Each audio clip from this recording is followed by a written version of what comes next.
Dans le cadre de l'enseignement de Jésus, le discours connu sous le nom du Sermon sur la montagne occupe une place centrale. Au cours des siècles, il a été souvent considéré comme un élément secondaire de l'Évangile. Mais il s'est toujours trouvé des chrétiens pour redécouvrir son importance et en rouvrir l'accès. Ce qui s'est passé au long de l'histoire de l'Église se passe de la même façon dans la vie de chaque fidèle. Beaucoup négligent ce trésor que constitue le Sermon sur la montagne, ou n'y prêtent pas attention. Peut-être parce qu'ils n'ont jamais trouvé quelqu'un qui leur en fasse saisir le sens. Peut-être aussi parce qu'ils ne l'ont jamais cherché. Peut-être enfin parce qu'ils ont voulu se soustraire à ses exigences. Le Sermon sur la montagne ne se présente pas comme un discours bien composé. Jésus ne l'a pas prononcé tel quel. C'est un sermon que Matthieu a construit en regroupant des éléments de nombreux discours de Jésus.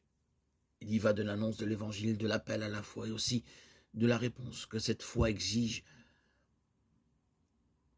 dans la vie quotidienne. Celui-là seul peut y découvrir ce que Jésus attend de lui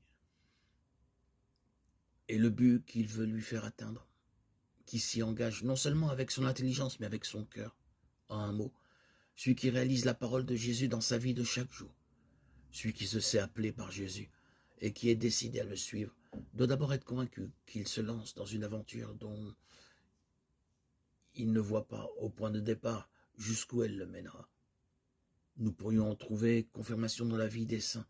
Nous verrions par l'exemple de beaucoup d'entre eux comment le sermon sur la montagne est capable de pénétrer dans une vie, de la modeler, de la transformer.